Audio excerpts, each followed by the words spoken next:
என்னதான் முருகருக்கு ஆறுபடை வீடு அம்சமாக இருந்தாலும் அங்கங்கே இருக்கிற சின்ன சின்ன கோயில்களும் நம்மளை ஆச்சரியப்படுத்திக்கிட்டு தாங்க இருக்குது. Welcome to Venu voice.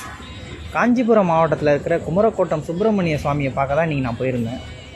ரொம்ப நாளாக போகணும் ஆசைப்பட்டு இந்த கோயிலுக்கு என்னால் போக முடியலைங்க. ஆனால் இன்றைக்கி எப்படியாவது போய் முருகரை பார்த்துடணும் அப்படிங்கிற ஒரு ஆர்வத்தில் கிளம்பி வந்துட்டேன்.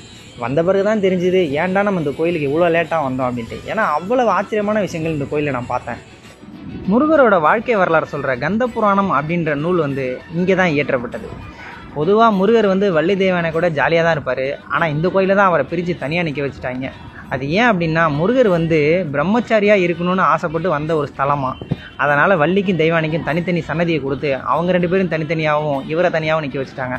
அவர் தனியாக இருக்கும்போது நம்ம பார்க்கும்போது அவ்வளவு அழகாக இருக்குது. மேலும் இவருக்கு நாகசுப்பிரமணியர் அப்படின்னு இன்னொரு சிறப்பு பேரும் இருக்குது. அதனாலே என்னவோ இந்த கோயிலில் இருக்கிற முருகருக்கு மட்டும் 5 தலை நாகம் கொடை பிடிச்ச மாதிரி ஒரு அழகான வடிவத்தையும் நம்ம அங்கே பார்க்க முடியுது. இந்த கோயிலில் வள்ளலாருக்கு தனியாக ஒரு சன்னதி கொடுத்துருக்காங்க. அதே போல் இங்கே இருக்கிற நவக்கிரகங்களும் தன் முகத்தை எதிரெதிரே பார்க்குற மாதிரி வடிவமைக்கப்பட்டிருக்கு. முருகனை தவிர மற்ற எல்லா சிலைகளுமே துணியால் மூடப்பட்டிருந்துச்சு. அது ஏன்னு கேட்டப்போ தான் தெரிஞ்சுது கோயிலில் சீக்கிரமாகவே கும்பாபிஷேகம் நடத்த போகிறாங்க. அதுக்கான வேலைகள்லாம் ரொம்பவே ஃபாஸ்ட்டாக நடந்துக்கிட்டு இருந்துச்சு. அதனால தான் எல்லா சிலையுமே துணியால் மூடப்பட்டிருந்துச்சு. கோயிலில் நான் பார்த்த தூண்கள் எல்லாத்துலேயுமே சின்ன சின்னதாக அழகாக சிலைகள்லாம் செதுக்கப்பட்டிருந்துச்சு.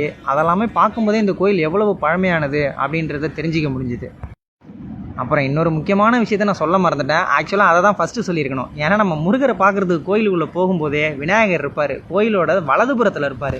எல்லா கோயில்லையுமே விநாயகர் பார்த்தீங்கன்னா இடதுபுறத்தில் தான் இருக்கும். ஆனால் இந்த கோயிலில் தான் வலதுபுறத்தில் 5.5 அடி உயரத்தில் அவ்வளோ அழகாக இருப்பார்.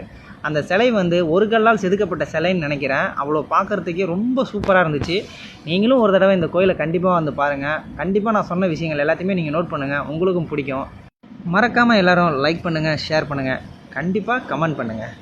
பாய்.